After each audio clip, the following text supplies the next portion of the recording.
नमस्कार, मैं अभिषेक कुमार आप सभी का स्वागत करता हूं फोकस स्टडी विद अभी में। तो आप सभी को मेरा जय गुरु। तो चलिए, इकोनॉमिक्स में हम लोग आज देखने वाले हैं नेशनल इनकम, राष्ट्रीय आय। देखिए, किसी भी एग्जामिनेशन की आप तैयारी कर रहे हैं, जैसे अभी आपके पास 14th जेपीएससी है, 72वीं बीपीएससी का भी पेपर है, जेएसएससी की भी बहुत सारे एग्जामिनेशन है, जैसे कि आपका अभी कक्षपाल के है, उत्पाद है, आने वाली वैकेंसियां दरोगा भी होने वाली है, सीजीएल की भी आएगी, और रेलवे में आपका एनटीपीसी हो गया, आरपीएफ हो गया, और एसएससी की भी अगर आप तैयारी कर रहे हैं तो नेशनल इनकम ये जो टॉपिक है, एक तो पूरा का पूरा, क्योंकि इकोनॉमिक्स ही कह लिया जाए तो पूरा कंसेप्चुअल पार्ट होता है, तो फुल्ली कंसेप्चुअल ये पार्ट है आपका नेशनल इनकम, राष्ट्रीय आय। तो बहुत अच्छे से हम लोग समझेंगे भी, एक एक टर्म, चाहे वो आपका जीडीपी हो या आपका एनएनपी हो, जिसको आप घरेलू इनकम कह लिया जाए, या फिर आप इसे राष्ट्रीय इनकम का नाम दे देते हैं। पर कैपिटा इनकम क्या होती है, अब ऐसे जीडीपी की कैलकुलेशन में इनकम मेथड, एक्सपेंडिचर मेथड हो, या फिर प्रोडक्शन का जो मेथड है उस मेथड में आपका फैक्टर इनकम हो, या फिर ट्रांसफर इनकम, ये सारी चीजों को हम लोग समझेंगे, ठीक है, एक एक करके। और यहां से फिक्स है आपके क्वेश्चन। बजट भी पढ़ते हैं आप, तो बजट में आप सुनते होंगे जीडीपी इतना है, जीडीपी ग्रोथ रेट इतनी है, या स्टेट का आप पढ़ रहे हैं तो जीएसडीपी के बारे में देखते हैं, या फिर पर कैपिटा इनकम देखते हैं हर स्टेट में, या फिर नेशनल लेवल पे जो भारत सरकार की जो बजट आई है। तो ऐसे ऐसे चीजों को आपको पहले क्या करना होगा, बजट पढ़ने से पहले इन सारे टर्म्स एंड टर्मिनोलॉजी को समझने की आवश्यकता है। क्वेश्चन प्रैक्टिस भी करा दिया जाएगा आज, जितनी भी चीजों को हम लोग आज कवर करेंगे। देखिए, लिखने पे फोकस नहीं करना है, क्योंकि बहुत शानदार वे में देखिए पूरी की पूरी कंटेंट मैंने लिख रखी है। नॉमिनल जीडीपी क्या है, रियल जीडीपी क्या है, बेस ईयर क्या है। अभी 1 अप्रैल के बाद बेस ईयर चेंज हो जाएगा, हर 5 साल के बाद चेंज होती है, जो इस बार समय लगा चेंज होने में। तो आज का बेस ईयर क्या है, ग्रीन जीडीपी क्या होती है, कैसे कैलकुलेशन होता है, पर कैपिटल इनकम की क्या फुल फॉर्म क्या है, मतलब इसका फिर फैक्ट हम लोग देखेंगे, पूरे इतिहास में चले जाएंगे कि दादा भाई नौरोजी के द्वारा सबसे पहले बार की गई थी इसकी गणना। पॉवर्टी जो un British poverty and British rule in India, जो उनकी पुस्तक थी, उसमें जो जिक्र किया है पर कैपिटा इनकम हर व्यक्ति की कितनी होती है, 19-20 रुपए, ये सारी चीजें फिर हम लोग आगे देखेंगे। लेकिन देखिए, ये सब नोट्स में लिख दिया गया, तो उस पर ज्यादा फोकस नहीं करना, समझने पे हम लोग फोकस करने वाले हैं। और स्पेशली अगर आप जैसे जेपीएससी की बात कर ले, बीपीएससी की बात कर ले, क्वेश्चन पेपर उठाइए, सवाल मिलेगा ही मिलेगा। तो चलिए भाई, सबसे पहले आपका चैप्टर क्या है, राष्ट्रीय यानी कि नेशनल और इनकम, है ना, और आई। तो देखिए, सबसे पहले हम लोगों को समझना होगा कि इनकम कहते किसको है।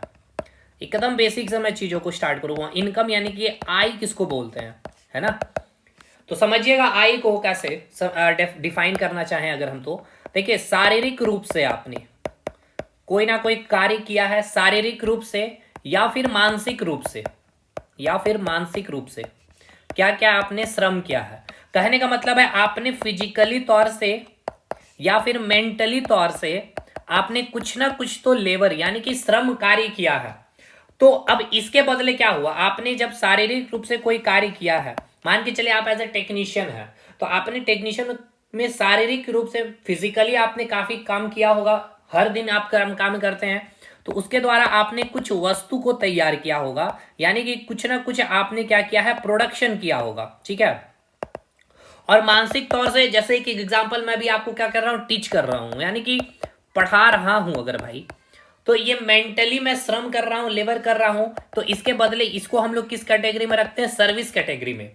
तो अब इस प्रोडक्शन यानी वस्तु का आपने जो प्रोडक्शन किया शारीरिक श्रम से, तो आपको मंथली क्या मिलता है, इसके बदले ही ना, इस वस्तु के प्रोडक्शन के बदले ही आपको कुछ पैसे मिलते हैं। या आपने टीचिंग किया तो आपको मंथली में आपको कुछ सैलरी मिलती है, यानी कि आपको क्या मिलता है, उसके बदले आपको कुछ ना कुछ पैसे मिलते हैं, यानी आपको सैलरी मिलती है। यानी कि जो वस्तु का प्रोडक्शन हुआ शारीरिक रूप से, अब वस्तु के प्रोडक्शन में मानसिक भी श्रम होता है, ऐसा नहीं कि मेंटली उसमें खर्च नहीं होता, दोनों चीजें खर्च होती है, दोनों कार्य हुए हैं, ठीक है। तो मैं भी आपको बस एकदम बेसिक सी चीजों को मैंने स्टार्ट करके समझाने की कोशिश किया हूं कि इनकम कहते किसको है, तो शारीरिक या फिर मानसिक जो श्रम किया जाता है, और उस शारीरिक और मानसिक से क्या आपको मिलता है, वस्तु यानी कि प्रोडक्शन होती है, और मेंटली तौर से क्या किया जाता है, लेबर से सर्विस का यहाँ पे क्या किया जाता है, उत्पादन होता है। यानी दो चीज आपने देखा, एक प्रोडक्शन देखा और एक सर्विस को आपने देखा तैयार होते हुए। यानी दो चीज क्या हुआ, एक चीज आपने देखा प्रोडक्शन और एक चीज आपने देखा सर्विस।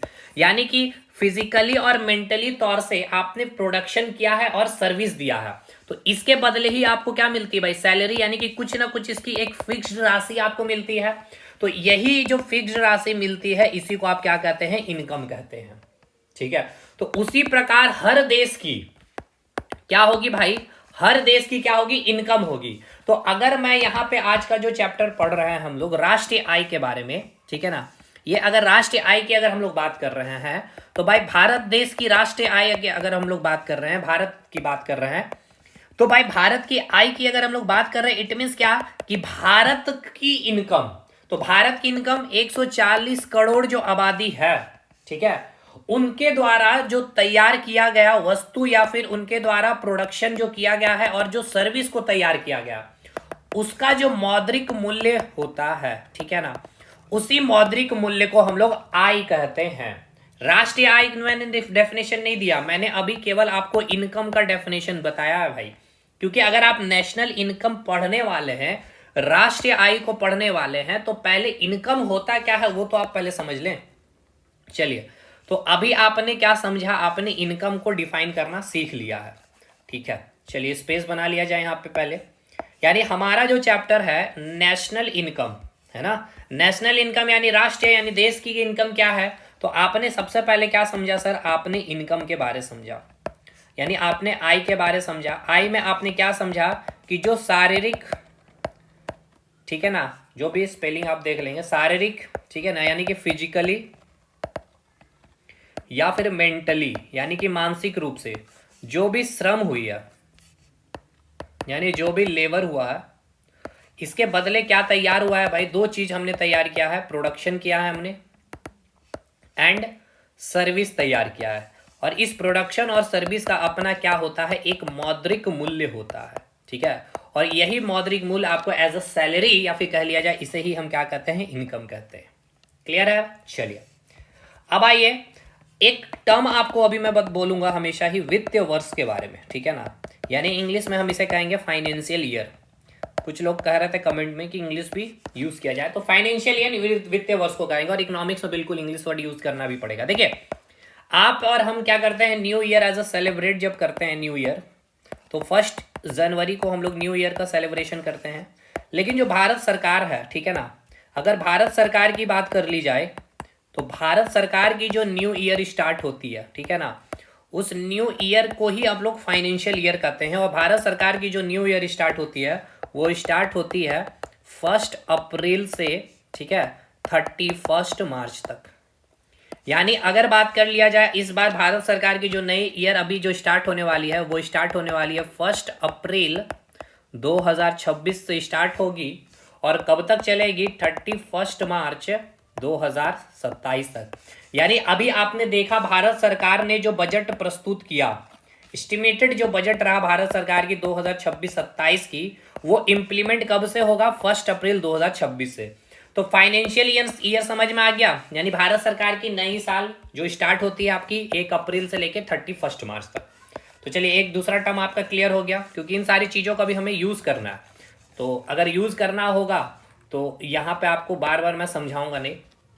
दो चीज़ तो आप समझ चुके हैं, एक हो गया फाइनेंशियल ईयर, दूसरा आपने समझ चुका है अपने इनकम के बारे में। चलिए अब आइए हम लोग बात करते हैं, अब सबसे इंपॉर्टेंट अब हम लोग बात करने वाले हैं डोमेस्टिक इनकम के बारे। एक होगा हम लोग का डोमेस्टिक इनकम, जिसको हम लोग हिंदी में कहेंगे घरेलू आय, ठीक है, और एक हम लोगों को अभी समझना है डोमेस्टिक इनकम के बाद, घरेलू आय के बाद हमें देखना है नेशनल इनकम, तब हम लोग आएंगे समझने नेशनल इनकम को। तो देखिए नेशनल इनकम यानी कि राष्ट्रीय आय को समझने से पहले आपको डोमेस्टिक इनकम समझना होगा, और डोमेस्टिक इनकम को समझने से पहले मैंने आपको इनकम को समझाया और फाइनेंशियल ईयर को समझाया। तो समझिए पहले डोमेस्टिक इनकम कहते किसको है या होता क्या है। तो पहले शब्दों में सुन लीजिए, मैं लिख रहा हूं। डोमेस्टिक इनकम मतलब क्या है कि एक वित्तीय वर्ष में, ठीक है ना, एक वित्तीय वर्ष में, ठीक है, एक वित्तीय वर्ष में जो देश है, कोई भी देश, एक वित्तीय वर्ष में एक देश एक वित्तीय वर्ष में एक देश की जो बॉर्डर है यानी कि जो सीमा है, ठीक है ना, उस सीमा के अंदर ध्यान रखना है इस लाइन को। मैंने बोला कि एक वित्तीय वर्ष यानी कि 1 अप्रैल से लेकर 31 मार्च तक कोई भी देश, भारत देश की हम लोग बात कर ले तो भारत की जो सीमा है उस सीमा के अंदर जितनी भी क्या हुई है, अर्जित की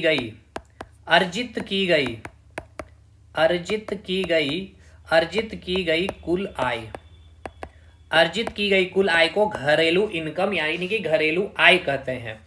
अब भाई यहां पे आया है कुल आय, यानी कहने का मतलब क्या है, कहने का मतलब यह है कि एक वित्तीय वर्ष में यानी कि एक फाइनेंशियल ईयर में भारत में यानी भारत की सीमा के अंदर, ठीक है, कितना प्रोडक्शन हुआ है। आय का मतलब क्या भाई, कितना प्रोडक्शन हुआ है और कितना सर्विस तैयार हुआ है। और यही प्रोडक्शन और सर्विस का ही क्या होता है, मौद्रिक मूल्य होता है, और इसी को हम लोग क्या कहते हैं, आय। तो आप समझ में आया। तो जब ये सेंटेंस को ध्यान रखना है कि एक फाइनेंशियल ईयर यानी एक वित्तीय वर्ष में भारत की बाउंड्री के अंदर, ठीक है ना, भारत के बाउंड्री के अंदर, भारत के सीमा के बाहर नहीं भाई, भारत की जो सीमा है उसके अंदर कितना प्रोडक्शन और कितना सर्विस यानी कि कितना उत्पादन और कितना सेवाएं तैयार हुई है, उसका जो मौद्रिक मूल्य है, समझ में आया ना, उसकी जो प्राइस है वही क्या होती है, इनकम होती है। तो उस इनकम को हम क्या कहते हैं सर, उस इनकम को हम लोग घरेलू इनकम कहते हैं, घरेलू आय यानी कि डोमेस्टिक इनकम कहते हैं। समझ में आया। और ऐसे भी समझ सकते हैं डोमेस्टिक, क्योंकि सीमा के अंदर की बात हो रही है मेरे भाई। चलिए, अभी नहीं समझ में आया होगा, कोई दिक्कत नहीं, एग्जाम्पल के साथ मैं समझाऊंगा। अभी ऐसे एक एग्जाम्पल मैं अभी आपको दे दूं, जैसे कि अगर हम लोग बात कर लें हमारा भारत, ठीक है, अगर हम लोग एक बार मैप बना लेते हैं, ठीक है, ये भारत हो गया भाई, ठीक। अब देखिए भारत की ये जो बाउंड्री लाइन आप जो देख पा रहे होंगे, मैप थोड़ा खराब बना, बिल्कुल नहीं, मान लेते हैं इस बाउंड्री के अंदर कुल आबादी हम लोग मान के चलते हैं, भारत की कुल आबादी कितनी है भाई, 140 करोड़ आबादी, एज अप्रॉक्स हम लोग बात करते हैं, ठीक है ना। भारत की जो आबादी है वो कितनी है, 140 करोड़ है। तो एक बात बतलाइए, क्या भारत की जो आबादी 140 करोड़ है, क्या वो सारे के सारे 140 करोड़ जो जनता भारत में ही रह रही है, ऐसा हो सकता है? नहीं, क्योंकि बहुत ऐसे लोग हैं जो नेपाल में जाकर के बसे हुए हैं, काम कर रहे हैं, भूटान जाके काम कर रहे होंगे, अमेरिका चले गए होंगे काम करने, ऑस्ट्रेलिया में जाके काम कर रहे होंगे, बिजनेस कर रहे होंगे, कुछ भी चीजें, यानी कि कुछ आबादी भारत की जो है भारत के बाहर है। तो जो भारत के बाहर है तो इनके द्वारा भी तो कुछ शारीरिक और मानसिक श्रम किया जा रहा होगा, और वहां पे प्रोडक्शन और सर्विस तैयार हो रही होगी, है ना। तो उस चीज को आप यहां पे नहीं बात कर रहे, उनकी बात यहां पे नहीं की जा रही है, यहां पर बात की जा रही है केवल किनकी, यहां पर बात केवल उनकी हो रही है जो भारत के सीमा के अंदर जो उपस्थित है, उस आबादी के द्वारा जो भी अर्जित की गई आय, यानी कि जो मानसिक और शारीरिक श्रम करके जो प्रोडक्शन और जो सर्विस तैयार की गई है, वो इनकम को घरेलू इनकम कहा गया। क्योंकि ऐसा इसीलिए क्योंकि कई सारे अमेरिकन या नेपालियन या भूटानियन या फिर ऑस्ट्रेलिया से, ठीक है ना, वो आके भारत में भी क्या कर रहे हैं भाई, शारीरिक और मानसिक श्रम कर रहे हैं, यहाँ पे भी बिजनेस स्टार्टअप किए हुए बिजनेस कर रहे हैं, भारत सरकार भारत में आकर के कई सारे कार्य कर रहे होंगे, ठीक है। तो उनके द्वारा जो इनकम हो रहा होगा या उनके भी मानसिक और शारीरिक जो श्रम हो रहे हैं, उनसे क्या हो रहा होगा भाई, इनकम हो रहा है भारत की, तो उसको इंक्लूड किया जा रहा है। तो आप ऐसा बिल्कुल ना समझिए कि भारत की कुल जो आबादी है डोमेस्टिक इनकम में इंक्लूडिंग है, नहीं है भाई। जैसे कि आपके कोई ब्रदर है, ठीक है, आपका जो भाई है वो बैंकिंग सेक्टर में काम किया, ठीक है, बैंकिंग सेक्टर में काम करते हुए एसबीआई के बाद उसको एक अच्छा अप्रोच मिला भारतीय बैंक की तरफ से, उनको भेज दिया गया अमेरिका में, ठीक है। तो अब अमेरिका में भी स्टेट बैंक ऑफ इंडिया की ब्रांच है भाई, तो अब वहां पे काम कर रहा है मेंटली और शारीरिक रूप से, फिजिकली तौर से, तो वहां पे भी वो क्या कर रहा, प्रोडक्शन और सर्विसेज दे रहा, लेकिन वो भारत की सीमा के अंदर तो अभी नहीं है, तो उसके द्वारा जो इनकम हो रहा है वो डोमेस्टिक इनकम में इंक्लूडिंग नहीं होता है, ठीक है। इसीलिए जो डोमेस्टिक इनकम जो होती है, इस डोमेस्टिक इनकम से हम ये जानते हैं कि देश की कमाई कितनी है भाई, ठीक है ना। इससे हम ये जानते हैं देश की कमाई कितनी है। इससे एग्जैक्ट डाटा में ये नहीं पता चल रहा कि एग्जैक्ट इनकम मतलब कि भारत की इतनी शक्ति है खरीदने की, क्योंकि इसमें से जो लोग भारत में बाहर से आके काम कर रहे हैं, अमेरिका से, नेपाल से, भूटान से, तो ये तो पैसा लेकर के वापस चले जाएंगे ना। तो वो तो पैसे से भारत कोई चीज को खरीद नहीं सकता है, या इन्वेस्टमेंट नहीं कर सकता, या डेवलपमेंट में खर्च नहीं कर सकता। हाँ, ये जरूर बता सकता है कि इतनी इनकम है देश की, ठीक है। देश की कमाई हमें कैसे पता चलता है? तो डोमेस्टिक से, डोमेस्टिक इनकम से, कि देश की कमाई कितनी है। ये समझ में आया? चलिए, मैंने एग्जाम्पल दे से भी चीजों को समझा दिया है अभी। चलिए भाई, ये तो हो गया हमारा आपका डोमेस्टिक के बारे में, ठीक है। यहां तक चीजें क्लियर है कि नहीं, पहले ये बताइए। यानी आपने क्या समझा? देखिए, आपने अभी ये समझा डोमेस्टिक इनकम के बारे में। डोमेस्टिक इनकम को अगर मैं डिफाइन करना चाहूं तो अब आप समझ पा रहे होंगे डोमेस्टिक इनकम किसको कहते हैं। कि एक वित्तीय वर्ष में सर, ठीक है ना, एक वित्तीय वर्ष में कोई भी एक देश की जो सीमा है, उस सीमा के अंदर जो भी अर्जित की गई जो आय होती है, आय कहने का मतलब सिंपल सा, शारीरिक और मानसिक रूप से, मेंटली और फिजिकली तौर से जो भी प्रोडक्शन हुआ है, ठीक है, यानी जो भी उत्पादन हुआ है, और जो भी सर्विसेज, यानी कि जो भी सेवाएं क्या हुई है भाई, यही चीज तो तैयार किया गया होगा ना लोगों के द्वारा, और यही तो प्रोडक्शन का, यानी कि आपने कोई वस्तु बनाया, उसको बेच करके पैसा कमाओगे आप। सर्विस आप दे रहे, मैं पढ़ा रहा हूं, उसका मैं पैसा ले रहा हूं, तो वही तो इनकम। इनकम मतलब क्या?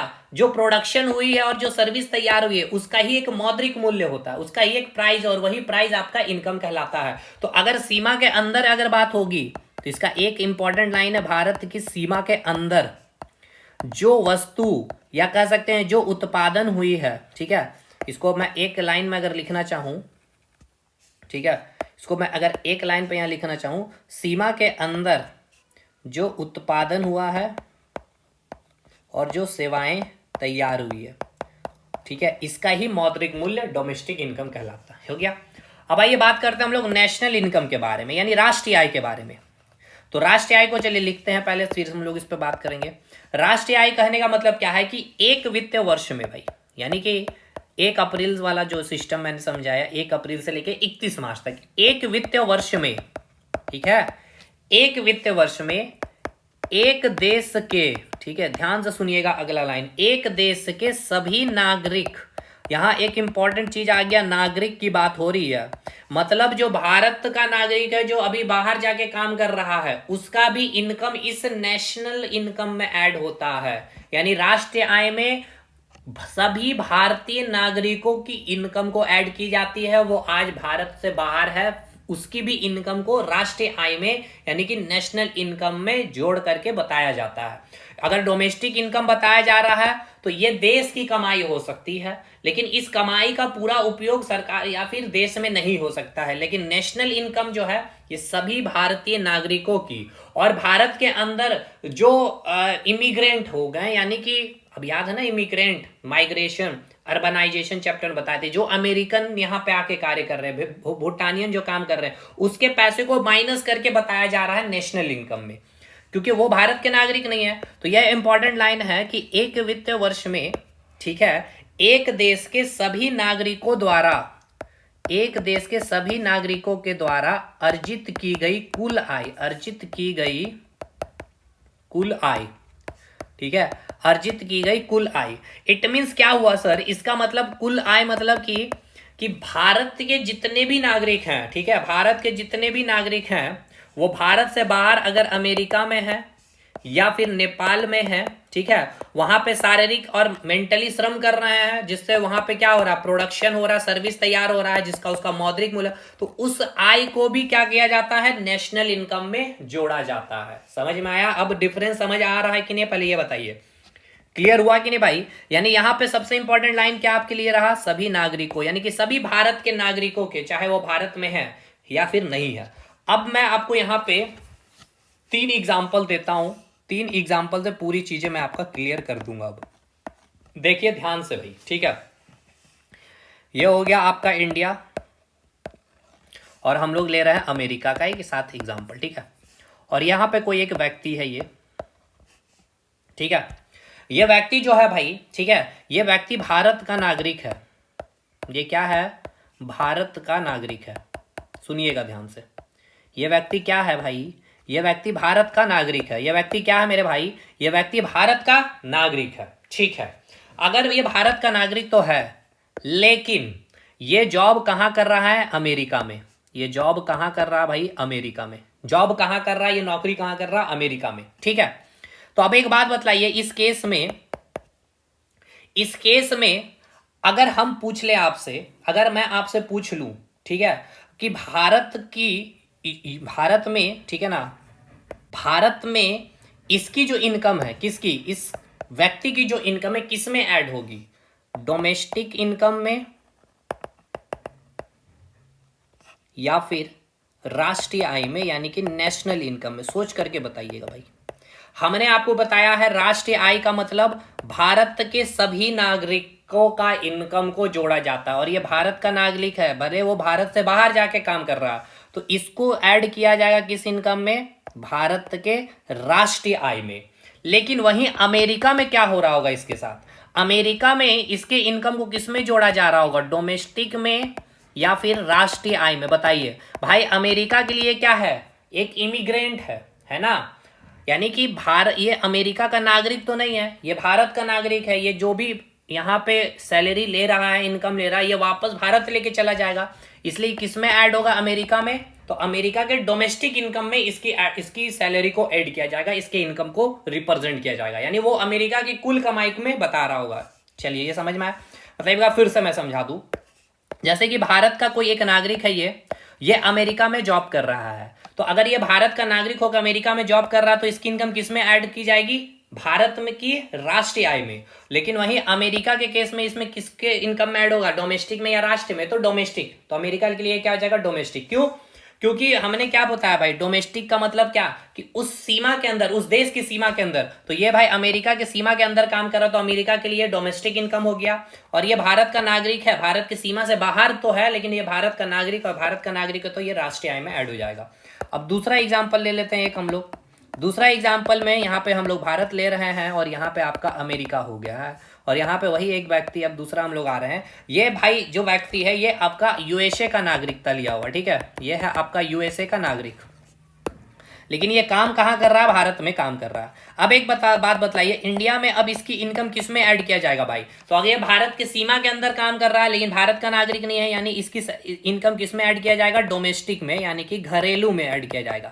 और यही अमेरिका में किसके इनकम में ऐड किया जाएगा? ये अमेरिका का नागरिक है, भले ये अमेरिका के सीमा के अंदर में तो है नहीं भाई, ये भारत की सीमा के अंदर काम कर रहा है, लेकिन अमेरिका के नागरिक है, इसलिए अमेरिका के राष्ट्रीय आय में इसकी इनकम को ऐड किया जाएगा। चलिए, अब एक अपना एग्जांपल मैं आपको देता हूं। जैसे कि मैं हूं भाई, ठीक है, तो मैं भारत के सीमा के अंदर, ठीक है, भारत के सीमा के अंदर काम कर रहा हूं, सर्विसेज दे रहा हूं आपको, ठीक है, और मैं भारत का नागरिक भी हूं, ठीक है, और मैं भारत का नागरिक भी हूं, ठीक है, सिटीजनशिप मेरे पास है भारत की। तो मेरी इनकम जो है, ठीक है, मेरी जो इनकम होगी, यानी मेरी जो आय है, वो भारत जो है डोमेस्टिक इनकम में ऐड करेगी या फिर राष्ट्रीय आय में ऐड करेगी? बताइए। तो भाई मैं भारत की सीमा के अंदर हूं, तो डोमेस्टिक इनकम में भी मुझे ऐड करके दिखाया जा रहा होगा मेरी इनकम को, और मैं भारत का नागरिक हूं तो मैं राष्ट्रीय आय में भी मेरी इनकम को ऐड करके रिप्रेजेंट किया जाएगा। समझ में आ गया? तो अब कुल मिलाकर के यहां पे हमने क्या क्या देख लिया है, चलिए भाई आ जाइए। सबसे पहले मैंने आपको बताया इनकम के बारे का, फटाफट चीजों को रिवाइज करते हैं। हमने इनकम के बारे क्या बताया भाई? आय होती क्या है कि कोई भी व्यक्ति फिजिकली तौर से या मेंटली तौर से जो भी श्रम करता है, उसके द्वारा क्या उत्पन्न होगा? कुछ चीजों का प्रोडक्शन होगा और कुछ सर्विसेज तैयार होगी। उस प्रोडक्शन और सर्विसेज का ही क्या मिलता है आपको? मूल्य मिलता है, उसका एक मौद्रिक मूल्य डिसाइड किया जाता है, यानी वही एज ए फिक्स्ड सैलरी के तौर पे आपको मिलती है, जिसे हम लोग सैलरी का नाम देते हैं। अब वित्तीय वर्ष कहने का मतलब होता है क्या कि भारत सरकार की या फिर कोई भी सरकार की न्यू ईयर, यानी कि तब से भारत जो भी देश अपनी बजट तैयार करती है, तब से चीजों को लागू किया जाता है। तो 1 अप्रैल से लेकर 31 मार्च। डोमेस्टिक इनकम के बारे में मैंने ये बताया कि एक वित्तीय वर्ष में, ठीक है ना, सुनिएगा ध्यान से, एक वित्तीय वर्ष में कोई भी देश की जो सीमा है, ठीक है ना, उस सीमा के अंदर जो भी आय की गई है, अर्जित की गई आय। आय अर्जित करने का मतलब जो भी उत्पादन हुआ है और जो भी सेवाएं तैयार किया उसका जो मौद्रिक मूल्य होता है आपका डोमेस्टिक। और राष्ट्रीय आय मतलब होता है कि वो भारत का नागरिक हो, भारत के सीमा से बाहर भी कार्य कर रहा हो तो उसके इनकम को इस राष्ट्रीय इनकम में ऐड किया जाएगा। ये 3 एग्जाम्पल आपके साथ थे। बताइए ये चीजें यहां तक समझ में आई कि नहीं आई। अब अगला पॉइंट है जो आपका, 2 पॉइंट अब आपको यहां पे और समझना है, इंपॉर्टेंट। एक होता है आपका नॉमिनल जीडीपी, एक होता है आपका नॉमिनल जीडीपी, ठीक है, जिसे आप हिंदी में कहते हैं नाम मात्र, या फिर इसको बोल सकते हैं मौद्रिक, या नाम मात्र भी लिख सकते हैं जीडीपी। इसका मतलब क्या समझ में आता है। और एक आप देखिए बजट जब पढ़ते हैं तो आप झारखंड सरकार का भी बजट पढ़ लीजिए, यहाँ पे आपको मिलेगा। और अभी झारखंड की सरकार की जो नई बजट आई भाई, वहां से क्वेश्चन रहेगा, भारत सरकार के बजट से भी। तो दोनों का क्लास आने वाला है मार्च के लास्ट, फरवरी के लास्ट में आपको मिल जाएगा, 28 फरवरी या 1-2 मार्च तक, ठीक है, एकदम अपडेटेड कंटेंट के साथ। अब ये 2 चीज, रियल जीडीपी यानी कि वास्तविक जीडीपी जिसको हिंदी में हम लोग कहेंगे, अब ये 2 चीज को आपको समझना होगा भाई। पहले यहाँ पे 2 शब्द यहाँ पे, अच्छा एक चीज इसको समझाने से पहले यहाँ पे एक चीज छूट ही गया ना मेरे भाई, इंपॉर्टेंट चीज। जीडीपी तो मैंने बताया नहीं, आप सोच रहे होंगे, तो भाई मैंने बता दिया। देखिए जो मैंने अभी आपको बताया डोमेस्टिक इनकम, ठीक है ना, जो मैंने बोला ना डोमेस्टिक इनकम, इसी डोमेस्टिक इनकम को हम लोग लिखते हैं जीडीपी। यानी कि भारत की सीमा के अंदर जो एक वित्त वर्ष में जो भी अर्जित की गई आय, आय यानी इनकम, इनकम मतलब कि जो प्रोडक्शन और जो सर्विसेज तैयार हुई है उसका जो एक मौद्रिक जो मूल्य, वही इनकम, यानी कि वही होता है डोमेस्टिक इनकम, और उसी को हम लोग लिखते हैं जीडीपी में, ठीक है। यानी फुल फॉर्म होता है इसका ग्रॉस डोमेस्टिक प्रोडक्ट, यानी कि सकल घरेलू उत्पाद। इतना तो आपको पता है, बाकी वो नोट्स में लिखा हुआ है तो उसके लिए मैं मेहनत नहीं करूंगा। अब अगला आ जाइए जो है आपका राष्ट्रीय आय। यही राष्ट्रीय आय को ध्यान से सुनिए, इसी नेशनल इनकम को हम लोग क्या लिखते हैं, एनएनपी, यानी कि नेट नेशनल प्रोडक्ट, ठीक है। यानी कि जो भारत, यानी क्या, ये एक वित्त वर्ष में कोई भी देश के जो सभी नागरिक है उसके द्वारा अर्जित की गई जो आय, जो कहलाती है नेशनल इनकम, उसी को हम लोग कहते हैं एनएनपी। यानी ये राष्ट्रीय आय में एग्जैक्ट हमें ये पता चलता है कि उस देश की शक्ति कितनी है कोई भी चीज को खरीदने की भाई। क्योंकि ऐसे समझिए ना भाई कि भारत का कुछ नागरिक यहाँ यूएसए नेपाल में काम कर रहा है और कुछ यूएसए वाले और नेपाल वाले काम यहाँ कर रहे हैं, तो जो आपका राष्ट्रीय आय है यानी कि जो एनएनपी है, इस एनएनपी में इसको बाहर कर दिया जाएगा, क्योंकि इसको तो हम लोग एनएनपी में लेंगे नहीं, क्योंकि यूएसए का या अमेरिका का या फिर अफ्रीका का या फिर कोई भी देश का यहाँ पे काम कर रहा है उसके इनकम को तो हम लोग नेशनल इनकम में नहीं ऐड करेंगे, लेकिन भारत का नागरिक जो बाहर काम कर रहा है उसके इनकम, तो इससे क्या है भाई, ये एग्जैक्ट इनकम देश की क्रय शक्ति को बताता है। तो क्वेश्चन ये भी पूछेगा देश की क्रय शक्ति किससे पता चलता है, एनएनपी से, राष्ट्रीय इनकम से। और डोमेस्टिक इनकम से क्या पता चलता है कि कुल देश की कमाई कितनी हो रही है। ये एग्जैक्ट कमाई को बताएगा, लेकिन वो कमाई आपको, वो पूरा का पूरा कमाई आप अपने देश में नहीं इस्तेमाल कर सकते हैं। समझ में आया कि नहीं भाई, तो वो देश में खर्च नहीं होगा, वो तो लेके चला जाएगा ना यूएसए अमेरिका जहां भी रहने वाला होगा व्यक्ति। समझ में आ गया कि नहीं। चलिए अब समझ में आ गया जीडीपी। यहाँ पे है नॉमिनल जीडीपी। तो भाई पहले हमें बताइए जीडीपी क्या होता है, ग्रॉस डोमेस्टिक प्रोडक्ट, यानी कि सकल घरेलू उत्पाद। भैया मैंने हिंदी फॉर्मूला नहीं पूछा, हिंदी इंग्लिश नहीं पूछा। जीडीपी का मतलब ये होता है कि कोई एक देश एक वित्त वर्ष में जो अपने देश की सीमा के अंदर में जो कुल अर्जित की गई जो आय होती है उसे हम कहते हैं जीडीपी, ठीक है। और एनएनपी क्या होता है सर, कि एक वित्त वर्ष में एक देश के सभी नागरिक के द्वारा अर्जित की गई आय को नेट नेशनल प्रोडक्ट, यानी कि क्या होता है भाई, शुद्ध राष्ट्रीय इनकम, यानी कि शुद्ध राष्ट्रीय उत्पाद कहते हैं। अब यहां पे 2 चीजें, एक है नॉमिनल जीडीपी और एक है रियल जीडीपी। तो चलिए अब आप जीडीपी से तो भली भांति परिचित हो चुके हैं, लेकिन अब मेन हम लोगों को जो टारगेट है समझना, एक नॉमिनल क्या होता है और एक रियल क्या होता है। चलिए, यानी कि हिंदी में हम कहते हैं इसको मौद्रिक नाम मात्र जीडीपी और वास्तविक जीडीपी। तो चलिए भाई समझिए, देखिए आपने बार बार सुना होगा, न्यूज में भी, पढ़ने के दौरान इकोनॉमिक्स में आपने सुना होगा, एक सुना होगा आपने चालू वर्ष, ठीक है, चालू वर्ष, जिसको आप इंग्लिश में लिखते हैं क्या भाई, करंट ईयर, यानी कि इसको आप और भी अच्छे से लिखे तो वर्तमान वर्ष।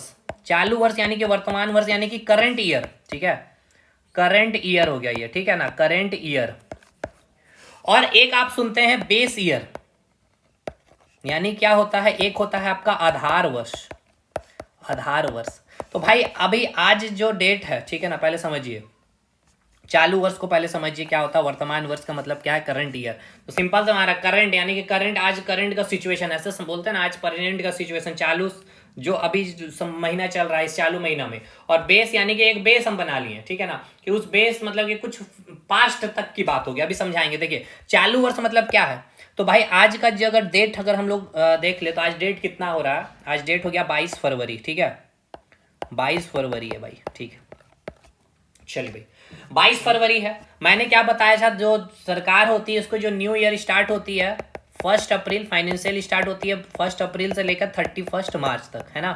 और अगर ईयर देख ले तो 1 अप्रैल ये 2025 में स्टार्ट हुआ है और ये 2026 तक चलेगा, और आज है 22 फरवरी 2026, तो ये इसी के बीच में आ रहा है। तो चालू वर्ष क्या हो गया भाई, अभी चालू वर्ष अगर बात कर लिया तो क्या जाए भाई, 2025 और 26, ये जो है आपका चालू वर्ष है, ठीक है। तो सुनिएगा ध्यान से, तो नॉमिनल जीडीपी यानी कि जो आपका मौद्रिक जीडीपी, नाम मात्र जो जीडीपी है, वो जीडीपी मतलब यहाँ पे हम लोग क्या सीखने वाले हैं, नॉमिनल को सीखने वाले हैं। नॉमिनल जीडीपी मतलब क्या भाई, इसका मतलब कि जो सीमा है भारत की, उस सीमा के अंदर एक वित्त वर्ष में जो कुल अर्जित की गई जो आय है वो कब, चालू वर्ष में यानी 2025-26 में, यानी भारत सरकार बता रही है कि नॉमिनल जीडीपी हमारा इतना है, मान के चलते एक्स है, इसका मतलब कि आज जो चालू वर्ष है उसका ये डाटा आपको प्रेजेंट किया गया। लेकिन जो बेस ईयर है ना, ये बेस ईयर हर 5 साल में चेंज होता है, ठीक है, हर 5 साल में चेंज होता है।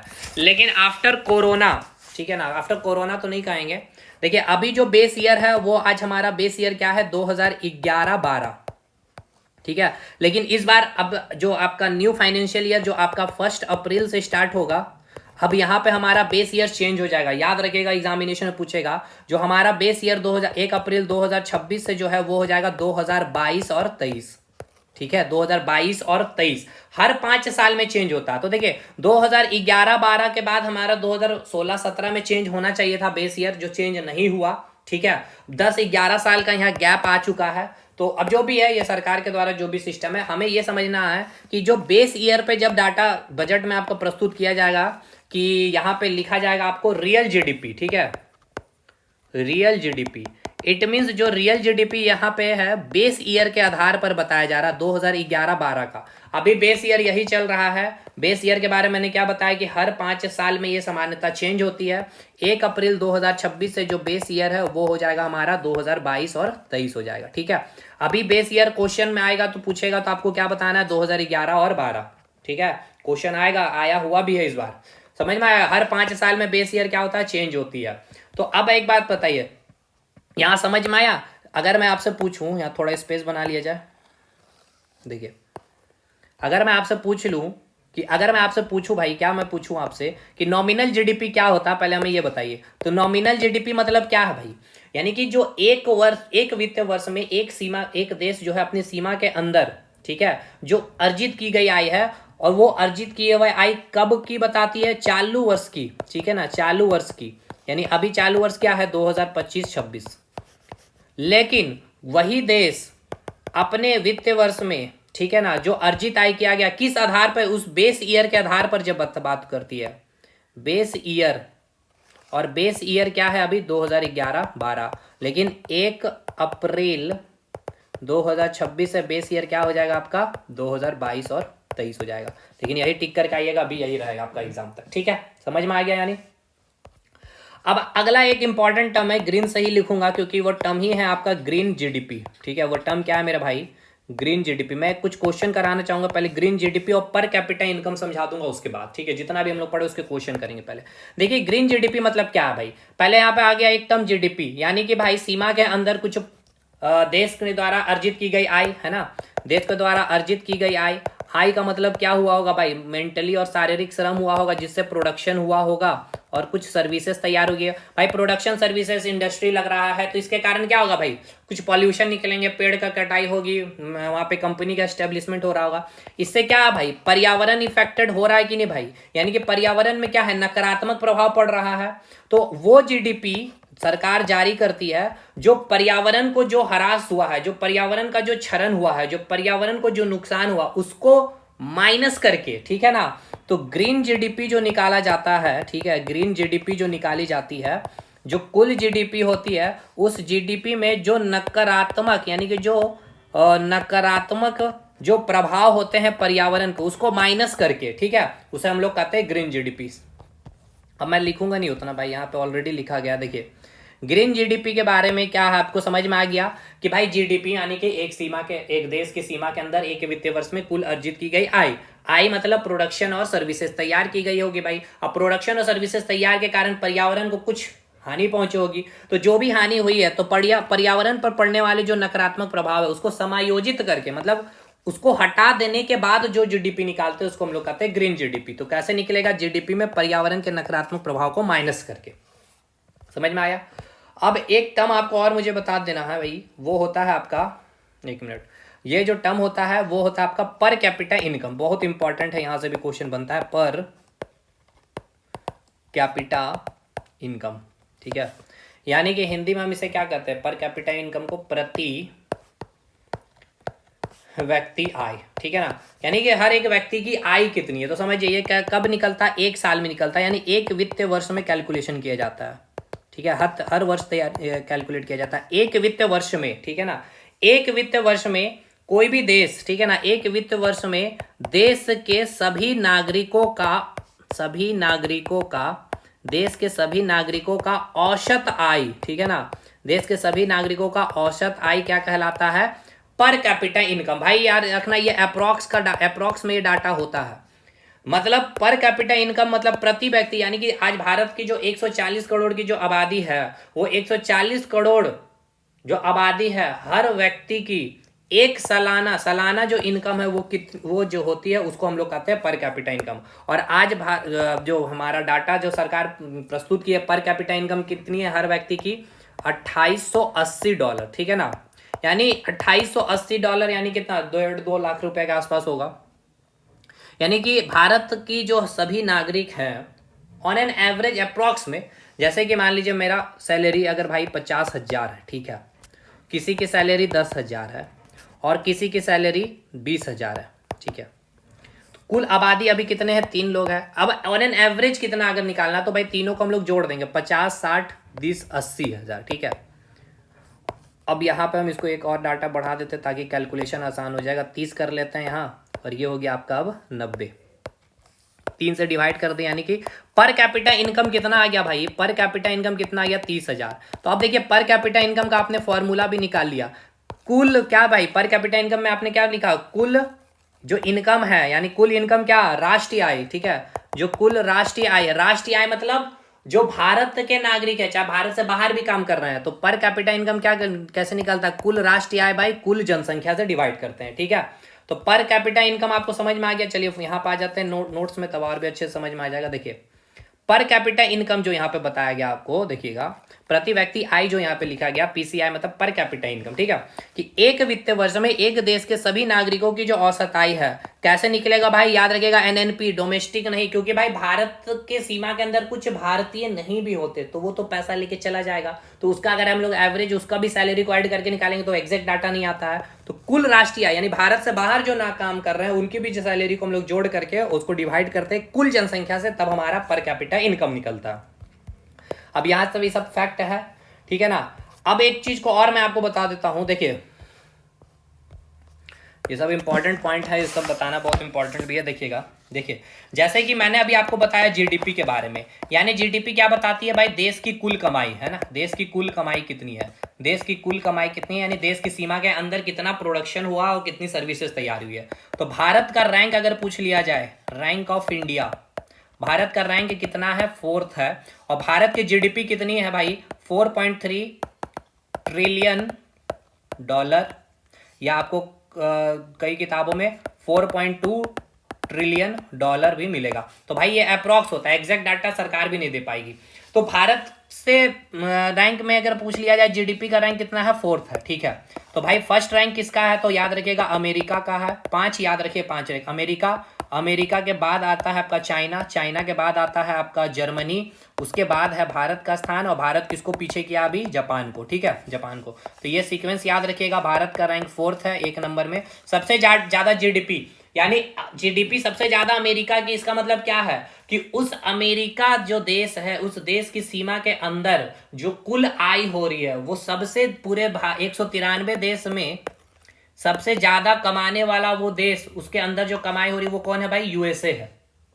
ठीक है, लेकिन इससे देश की कमाई पता चल रहा, एग्जैक्ट इनकम तो एनएनपी से पता चलेगा, यानी राष्ट्रीय इनकम से पता चलेगा। और भारत चौथा देश है 193 में जो कुल इनकम जो कर रही है अपने देश की सीमा के अंदर में। ठीक है, चाइना दूसरे में, जर्मनी तीसरा और चौथा नंबर पे जापान है।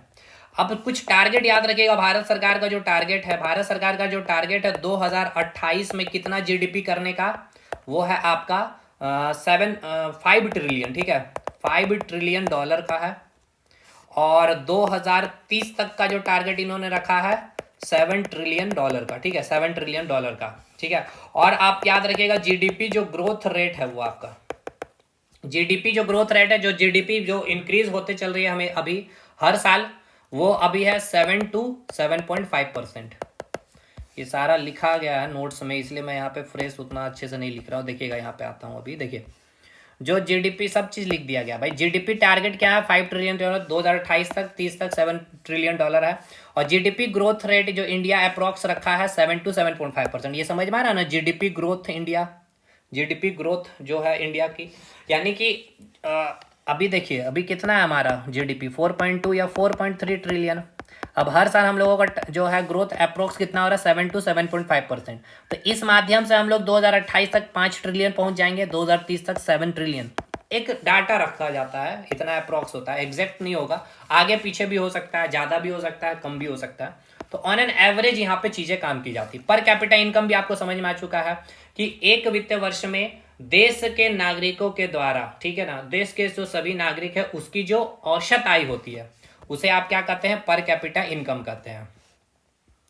और सर्वप्रथम पूछा जाएगा कि राष्ट्रीय आय की गणना 867 में दादा भाई नौरोजी ने कराया था। ये सब हम लोग एक बार जब रिवीजन करके, अभी और भी चीजें हमें बताना है भाई, लेकिन कुछ क्वेश्चन अभी हम लोग प्रैक्टिस कर लेते हैं, अच्छे अच्छे क्वेश्चन। ठीक है, चलिए एक दो क्वेश्चन हम लोग प्रैक्टिस करते हैं। देखिए क्वेश्चन क्या पूछा गया था कि जो वास्तविक राष्ट्रीय आय जो है आपकी, ठीक है ना, वास्तविक राष्ट्रीय आय जो है, वास्तविक राष्ट्रीय आय क्या है बताइए। यानी इंग्लिश में हम लोग क्या लिखेंगे? रियल जीडीपी के बारे पूछा गया, रियल जीडीपी क्या है, या फिर ऐसा लिख लीजिए रियल नेशनल इनकम के बारे आपसे पूछा जा रहा भाई। तो रियल नेशनल इनकम क्या होता है भाई?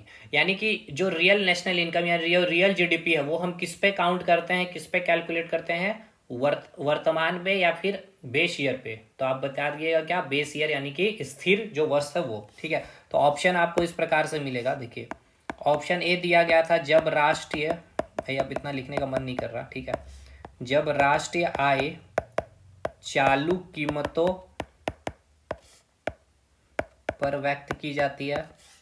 ऑप्शन बी, जब राष्ट्रीय आय स्थिर कीमतों पर व्यक्त की जाती है। ठीक है, option C both, option D इनमें से कोई नहीं। भाई बताइए, अभी मैंने बताया वास्तविक राष्ट्रीय आय, रियल नेशनल इनकम। आ जाइए, देखिए जो रियल है वो किसमें? बेस ईयर पे, यानी स्थिर वर्ष जो होता है, और अगर नॉमिनल बोलेगा तो चालू वर्ष। तो भाई क्वेश्चन क्या है आपका?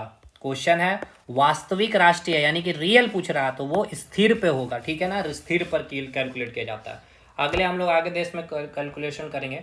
अच्छा एक चीज़ और याद रखिएगा, पर कैपिटा इनकम से जो क्वेश्चन पूछा जाता है, मैं वो सारे बोल दे रहा हूँ क्योंकि लिखने में बहुत समय लगेगा। मैं कल आऊँगा और भी चीज़ें, क्योंकि और भी कंसेप्ट देना है। कैलकुलेशन कैसे किया जाता है देश की जो राष्ट्रीय आय होती है उस पर बताना है। जीडीपी, पीपीपी, ठीक है ना, परचेजिंग पावर जो पैरिटी होती है वो कैसे होता है, वो कैसे निकाला जाता है। ठीक है, वो भी कंसेप्ट देना। लेकिन एक चीज़ को समझिएगा, मैंने आपको बताया था पर कैपिटा इनकम के बारे में, है ना, कहाँ गया भाई? Per capita income, per capita income के बारे में बताया था। देखिए क्वेश्चन आपसे यहाँ पे ये पूछा गया था इस बार बीपीएससी में भी, बीपीएससी के द्वारा, कि जो देश की जो आर्थिक समृद्धि या आर्थिक स्थिति को ये करने के लिए, चेक करने के लिए, ठीक है ना, बेस्ट तरीका क्या है? तो बहुत सारे तरीके होते हैं। जीडीपी देखा जाता है, ठीक है ना, नेशनल इनकम देखा जाता है, लेकिन सबसे बेस्ट तरीका जो होता है उस देश की पर कैपिटा इनकम देखी जाती है, क्योंकि पर कैपिटा इनकम कैलकुलेशन की कैसे की जाती है, नेशनल इनकम बाई कुल जनसंख्या। देखिए मैंने कहा भाई केवल पर कैपिटा इनकम ही एक तरीका नहीं है देश की आर्थिक स्थिति कितनी अच्छी है, अमेरिका की, भारत की, रशिया की, कोई भी देश की, लेकिन सबसे बेस्ट तरीका है पर कैपिटा इनकम देखना। अगर आज का अगर न्यूज़पेपर आपने देखा होगा, झारखंड का भी आर्थिक सर्वे अभी शायद आ गया होगा, मैं वीडियो जब तक मैंने जो न्यूज़ में पढ़ा, तो अभी जो डाटा लेटेस्ट दिया गया है झारखंड सरकार के द्वारा जो पर कैपिटा इनकम है, ठीक है, मुझे याद नहीं आ रहा, मैं इसका बजट का एक वीडियो लाऊंगा, झारखंड के जो न्यू बजट है।